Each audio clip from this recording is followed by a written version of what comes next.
Olá, boa noite e bem-vindos mais uma vez ao programa Nossa Fé, Nossa Vida, que é transmitido todos os domingos às 7 horas da noite no canal 49. E este programa é repetido às terças-feiras, às 10 horas da noite aqui no canal 49. Ou então, vocês podem ver na internet, no YouTube, podem ver este nosso programa a qualquer hora. Basta irem ao computador, ligar à internet e fazer knxt.tv ou knxtv.tv. Vão abrir assim a página do canal 49 e lá tem uma secção que diz para verem vídeos do YouTube. E se vocês tocarem aí, podem escolher o Nossa Fé, Nossa Vida. E assim qualquer pessoa, em qualquer lugar do mundo, pode ver o programa Nossa Fé, Nossa Vida. Eu sei que pessoas nas ilhas têm visto, eu sei que na Costa Leste, que tem pessoas que vêm, incluindo uma tia minha e as minhas primas, que vêm todas as semanas, a tia Fátima e as suas filhas, e em muitos outros lugares, Interlock, etc. Estou a dizer isto assim com mais tempo, para que vocês possam dizer às vossas famílias que se querem ver este programa, podem vê-lo na internet. Ou então, se vocês vão às ilhas, não fiquem com pena, estejam para lá muito tempo, porque podem ver o programa também nas ilhas. Bem, eu sou o Diácono João Sousa e estou fazendo o programa juntamente com o José e a Ricardina Gomes. Boa noite, como é que estão vocês? Estão bem? Muito bem, graças a Deus. Vocês sabiam que eram vistos por muitas partes do mundo? Agora é mais responsabilidade. Ai, Jesus, a gente fica a tremer. Agora é que a gente diz menos. Olha, vocês têm uma filha em New Mexico, não é? Sim. Vocês digam que ela se quer saber como é que vocês estão, ela pode ver vocês. Lá na internet. E a vossa filha em Modesto também pode ver. E a qualquer hora, não sequer precisa esperar para o domingo, para o dia do programa sair. Porque podem também ver o programa ao vivo, quando está a sair na internet. Só que tenha que as vossas filhas podem pensar que vocês estão bem e vocês podem estar doentes, porque a gente gravou isto umas 6 semanas antes. E é verdade, também tem essa. Elas chamam todos os dias. Ok. Já hoje, então, é o 3º domingo do Tempo Comum. E estamos no ano C. Se vocês seguem em casa com o seu missal, isto é o ano C, o 3º domingo do ano comum. Vamos começar pela primeira leitura, que é do livro de Neemias. Então. E eu vou ler essa leitura. Sim, senhor, e a gente vai escutar. Leitura do livro de Neemias. Naqueles dias, Esdras, o sacerdote, trouxe o livro da lei perante a Assembleia, composta de homens e mulheres e de todos os que eram capazes de compreender. Era o primeiro dia do 7º mês. Desde manhãzinha até o meio-dia, fez a leitura do livro no largo fronteiro à porta das águas, diante de homens e mulheres e de todos os que eram capazes de compreender. Todo o povo prestava atenção à leitura do livro da lei. Esdras, o escriba, estava de pé num estrado de madeira feito de propósito. Estando assim em plano superior a todo o povo, Esdras abriu o livro à vista de todos, e quando o abriu, todos se levantaram. Esdras bendisse o Senhor, o grande Deus. Todo o povo ergueu as mãos e respondeu: Amém, Amém. E prostrados de rosto por terra, adoraram o Senhor. Os levitas iam lendo o livro da lei de Deus de maneira distinta e explicando-lhe o sentido de modo que todos entendiam a leitura. Então Neemias, o governador, e Esdras, o sacerdote e escriba, bem como os levitas que ensinavam o povo, disseram a toda a gente: Este dia é consagrado ao Senhor vosso Deus. Não vos aflijais, nem choreis. É que o povo inteiro chorava ao escutar a palavra da lei. Depois Neemias ajuntou: Ide comer carne gorda e tomar bebidas doces, e a quem nada preparou, mandai o seu quinhão. Este dia é consagrado ao nosso Senhor. Não vos aflijais, portanto, que a alegria do Senhor é a vossa força. Palavra do Senhor. Graças a Deus. É realmente uma passagem muito bonita para situar isto um bocadinho na história do povo de Deus. O povo de Deus foi mandado para o exílio, para a Babilónia, no ano 586.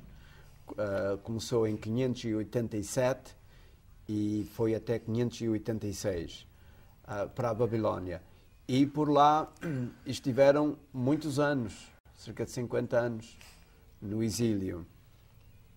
O Império Persa veio e conquistou o Império Assírio. E uma das coisas que o rei persa fez foi dar autorização aos judeus que regressassem à sua terra. E deu autorização para que reconstruíssem o Templo de Jerusalém, que tinha sido destruído pelos babilônios. E mandou um dos seus governadores, o governador Neemias, que fosse à frente com um grupo dos voluntários que quisessem voltar para a Terra Santa. E veio também o sacerdote Esdras e escribas, e veio um grupo grande. E encontraram um dos livros da lei nas ruínas do Templo Antigo. E então, neste dia, passaram o dia inteiro a ler o livro, cerca de 6 horas seguidas, o povo a ouvir ler o livro. Naquele tempo não havia livros assim. Se uma pessoa tinha um determinado livro ou um livro da lei, não quer dizer que havia muitas cópias e que todos pudessem estar a ver ou levar para casa e ler. E então as pessoas escutaram o sacerdote Esdras e os escribas, que ele não é que leu sempre sozinho, a ler este livro, o livro da lei. E vê-se que foi um dia de grande alegria. O que é mais que vos diz esta... Eu até aconselho as pessoas a lerem este livro, do princípio ao fim, que é muito, muito interessante. Como é que ele constitui... Este livro, qual? O Missal aí? Não, o Missal não. Eu digo, a Bíblia toda é bom ler, mas eu digo este livro que eu nunca gostei muito de Neemias. É muito interessante a maneira que ele organizou para reconstruir o templo, como é que ele fez as pessoas, como eles ajudaram. É uma continuação de hoje, que se a gente quiser ver. Yeah. E bem há longo tempo, há muito tempo que ele fez isto, e ainda tem muita coisa que a gente continua a fazer que ele já fazia. Sim, sim. Eu acho muito importante as pessoas lerem este livro de Neemias. E a gente vê nesta passagem de hoje, por exemplo, o respeito que as pessoas tinham pela palavra de Deus. Yeah. Quando o Esdras abriu o livro, todos se puseram de pé. Yeah. E a gente faz isso hoje em dia na leitura do Evangelho. Não sei se vocês já repararam. Não é? Yeah. Não sei se vocês já repararam, sempre que o Evangelho é lido, as pessoas escutam de pé o Evangelho. Um livro que não seja do Evangelho, as pessoas sentam-se a escutar, mas o Evangelho não. Em sinal de respeito, porque o Evangelho é a falar de Jesus Cristo. E que mais coisas é que vemos aqui? Olha, uma das coisas que a gente vê e a gente pode ler é que depois do sofrimento que todos passaram na Babilónia, começaram a construção de Jerusalém e mostrou que sem Deus não se constrói quase nada. Ou nada.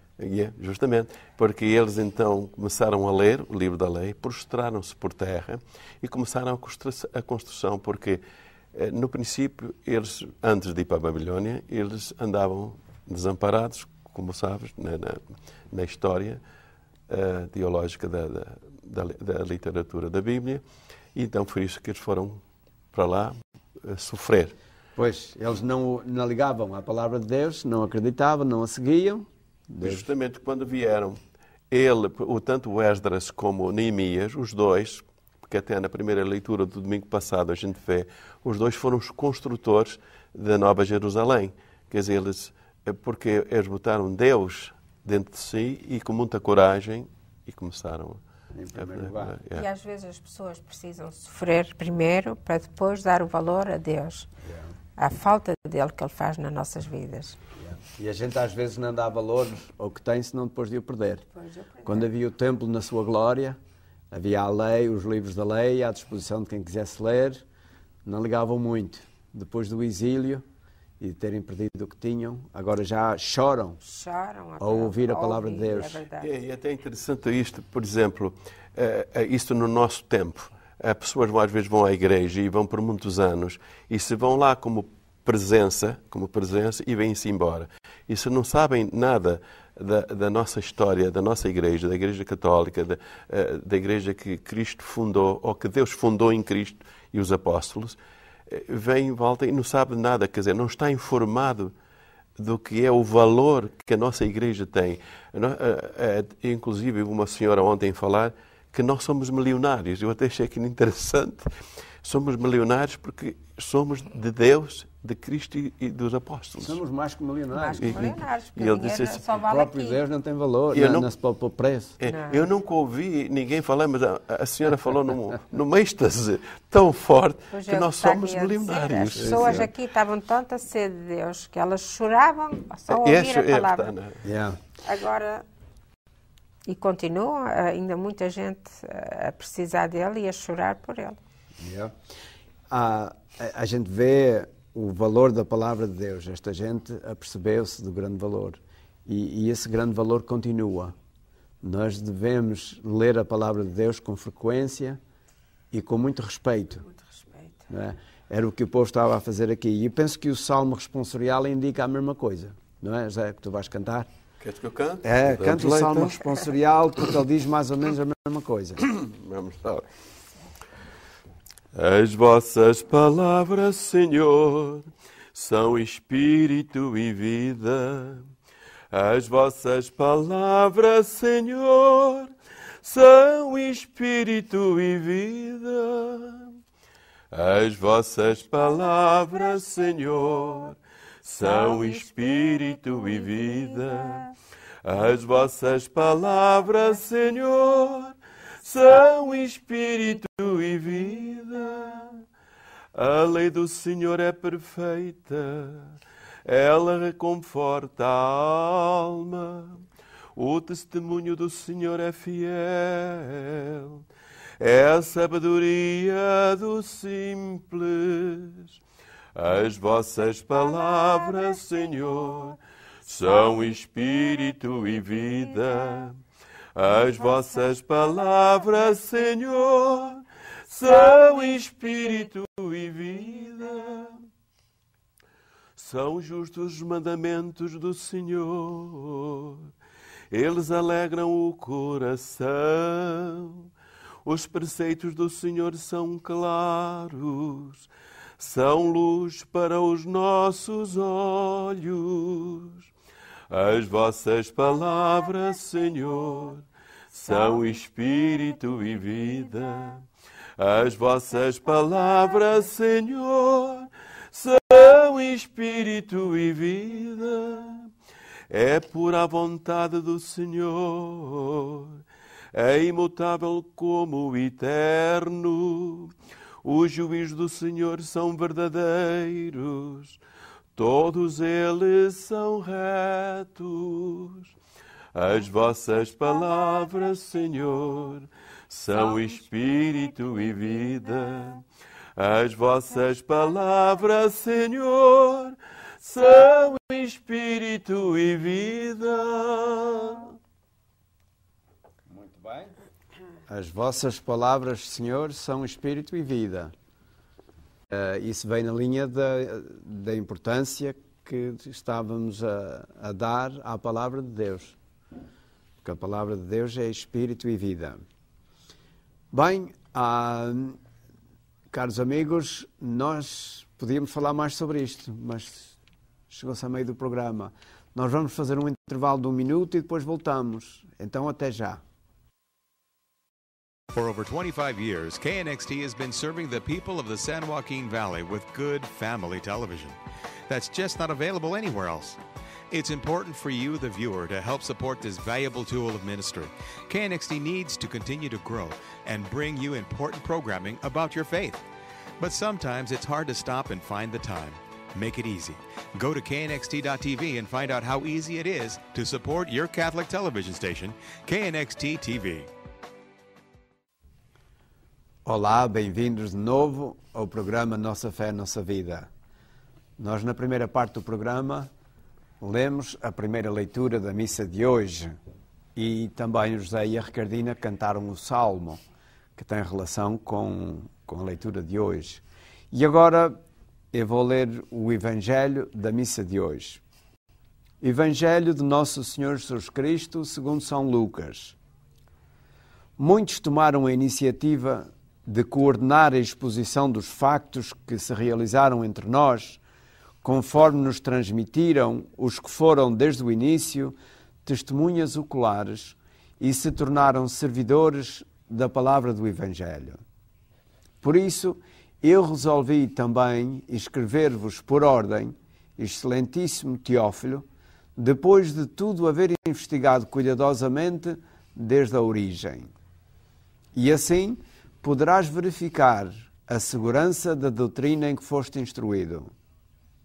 Naquele tempo, Jesus voltou para a Galileia com a força do Espírito Santo, e a sua fama propagou-se por toda a região. Ensinava nas sinagogas daquela gente e era elogiado por todos. Foi então a Nazaré, onde se tinha criado.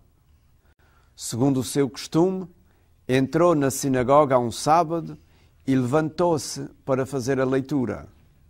Foi-lhe entregue o livro do profeta Isaías. Ao abrir o livro, deparou com o passo em que estava escrito: O Espírito do Senhor está sobre mim, porque Ele me ungiu. Enviou-me a anunciar a boa nova aos pobres, a proclamar a libertação aos cativos e a vista aos cegos, a mandar em liberdade os oprimidos e a proclamar um ano favorável do Senhor. Depois de fechado o livro, entregou-o ao ajudante e sentou-se. Estavam postos em Jesus os olhos de quantos se encontravam na sinagoga. Começou então a dizer-lhes: Cumpriu-se hoje mesmo este passo da Escritura que acabais de ouvir. Palavra da salvação. Glória a vós, Senhor. Ok. Bem, e parece que temos aqui duas passagens diferentes do Evangelho. E realmente temos, porque elas saltam um bocado. A primeira parte desta passagem é São Lucas a explicar o que é que fez no seu Evangelho. Ele diz que já havia outros que escreveram acerca de Jesus. E havia outros. Nós sabemos hoje em dia que, por exemplo, São Marcos foi o primeiro a escrever o Evangelho. Até há uns 50 anos pensava-se que era São Mateus. Eu também pensava que era São Mateus. E por isso é que o Evangelho de São Mateus é o primeiro na lista dos 4 Evangelhos. Pensava-se isso. Mas com estudos feitos nos últimos anos, chegou-se à conclusão de que São Marcos foi o primeiro. O Evangelho breve, a gente pode ler aquilo em cerca de 2 horas, podemos ler o Evangelho do princípio ao fim, o de São Marcos. O de São Mateus incorpora mais coisas, usa, vamos dizer, o esqueleto mais pormenores do de São Marcos, mas tira umas coisas e adiciona outras, consoante o ênfase daquilo que ele quer dar. Depois vem São Lucas, que não era judeu, não era da Galileia, que não conhecia a geografia do local e que leu o de São Marcos e leu o de São Mateus, e havia ainda umas outras coisas que eles chamavam os dizeres de Jesus. As pessoas, antigamente, não sei se vocês ainda se lembram, lá nas ilhas mesmo, havia aquelas aravias e havia certos dizeres que as pessoas escreviam. Ficavam para sempre. E depois iam dando aquilo e outros iam lendo. E no tempo de Jesus também havia, não no tempo de Jesus, mas depois dele morrer, as pessoas escreviam. E aquilo fazia bem ler porque mantinham mais ou menos a mesma coisa. Todos diziam mais ou menos a mesma coisa. Porque a gente, quando conta uma história, muita vez, vão mudando um bocadinho. E assim, ficando por escrito, há mais chance de ser fiel à história original. E então, o São Lucas talvez com medo de que as coisas tivessem sido alteradas, fez a sua própria investigação. E então foi escrever a história da salvação em Jesus Cristo. E então ele escreveu 2 livros. O primeiro é sobre Jesus Cristo. O que é que ele disse? O que é que ele fez? E o segundo livro é o que os seus apóstolos fizeram, os primeiros. Aqueles que saíram, vamos dizer, foram moldados das mãos de Jesus. O que é que eles fizeram? Como é que eles implementaram no mundo a palavra de Deus, a palavra de Jesus Cristo e os Atos dos Apóstolos? Ele diz que, ele chama isto, ele está a escrever isto para um gajo chamado Teófilo. Mas na realidade as pessoas pensam que não era uma pessoa própria. Teófilo quer dizer alguém que ama a Deus. É a palavra grega. E também pode ser um nome próprio. Mas é mais para aqueles que amam a Deus e queiram saber a história de Jesus. Aqui está. Tanto mais que só ele e São Mateus é que falam da infância de Jesus. São Marcos começa logo com São João Batista. E São João começa o Evangelho com uma reflexão teológica da essência de Deus. E, portanto, não falam da infância de Jesus. Há muita gente que acredita, e eu penso que é fácil de acreditar também isso, que São Lucas terá ido encontrar-se com Nossa Senhora para saber como foi a infância. Ele, por exemplo, é o único que narra aquele hino de Zacarias, quando o nascimento de João Batista. Ele é o único que narra o Magníficat de Nossa Senhora. A minha alma glorifica o Senhor e o meu espírito se alegra em Deus, meu Salvador. Foi um canto que saiu espontaneamente, brotou espontaneamente do coração de Nossa Senhora, quando ela foi visitar a sua parente Isabel, e foi chamada a Mãe de Deus por ela, e a reação que João Batista teve, etc. Nossa Senhora exultou de alegria. Como é que São Lucas, que nem sequer era natural daquelas paragens, como é que ele ia saber estas coisas e ser o único? Se todos estivessem a dizer isso, então ele copiava de um deles, ok, pronto, não é difícil de entender. Mas há muita gente que acha que ele passou algum tempo com ela, a tentar entender como é que as coisas se processaram. Essa é a primeira parte desta leitura do Evangelho de hoje. E depois ele salta 4 capítulos. E vai aqui à outra parte em que diz: naquele tempo Jesus voltou à Galileia com a força do Espírito Santo e a sua fama propagou-se por toda a região. A primeira parte do Evangelho vem do capítulo 1, versículos 1 a 4. E esta segunda parte é capítulo 4, versículos 14 a 21. Então, Jesus já andava lá por fora, por todas as cidades e aldeias e freguesias, a pregar. E tinha criado um grande nome. E agora veio visitar a sua terra natal, veio a Nazaré. Um impulso do Espírito, não é um impulso... Aqui diz que foi, a força do Espírito Santo. É um impulso que ele teve, mas também, não sei se é na Bíblia que a gente lê, que também tinha pessoas que começaram a ficar com inveja dele. Isso é domingo que vem, a gente vai. Vamos ver isso aí. Inveja dele. E ele veio ler a Tora, não é? Veio ler o livro, aquele livro... Não foi a Tora. A Tora é os primeiros 5 livros. Este foi o livro de Isaías. Que ele disse, está-se a cumprir. E veio fazer tudo no lugar onde ele foi criado. Na sinagoga. Na sinagoga. Que até talvez seja uma pergunta boa a fazer. O que era a sinagoga? Porque a adoração, os judeus adoravam a Deus, era no templo. E era no templo é que ofereciam um sacrifício. É que matavam as ovelhas e os cordeiros, etc., a fazer uma oferenda a Deus para perdoar os pecados, que Deus lhes perdoasse os pecados. E agora, o que é que se passa? Sinagoga, mas então isso não é templo. Realmente a sinagoga não é templo. E há muita gente que diz que a sinagoga teve origem no tempo da deportação para a Babilónia. Como o templo foi destruído e não havia lugar onde oferecer sacrifícios, as pessoas juntavam-se. É como nós os portugueses também fazemos um coisinha isso, em quase todas as cidades tem um salão português. É verdade. E onde se mantém a cultura portuguesa, pois a sinagoga era uma coisa parecida. Só que não era tanto da cultura em geral, mas sim para aprenderem sobre a palavra de Deus, para lerem as Escrituras do Antigo Testamento. E o povo juntava-se ao sábado, e quase todas as freguesias tinham a sua sinagoga. Nazaré, que era um lugar pequeno na altura, tinha a sua.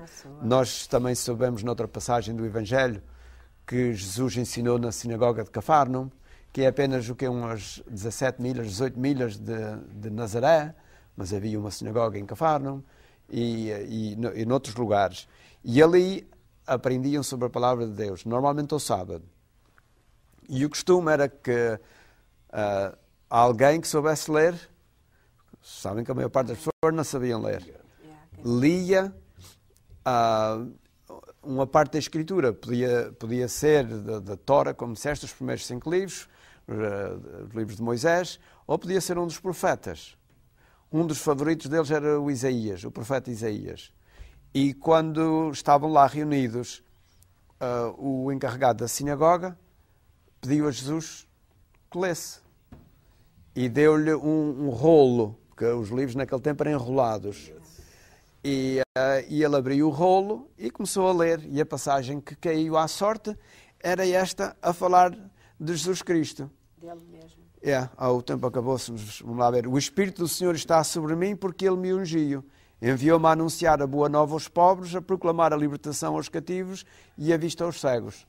E Jesus disse a eles, isto que vocês acabaram de ouvir está-se a realizar neste momento e nesta hora. E a gente, domingo que vem, vamos ver a continuação disto. Vamos ver o que é que aconteceu. Se eles acreditaram o que ele disse ou não. A gente depois vê. Bem, caros amigos, acreditam vocês que já passou 30 minutos? Pois olha, já passou. Nós então vemos que Jesus Cristo é o ungido do Senhor, o mandado de Deus. Foi Ele próprio que o declarou na sinagoga em Nazaré. Devemos acreditar a sua palavra porque é a palavra de Deus, como vimos na primeira leitura. Obrigado pela vossa atenção. Boa noite e adeus.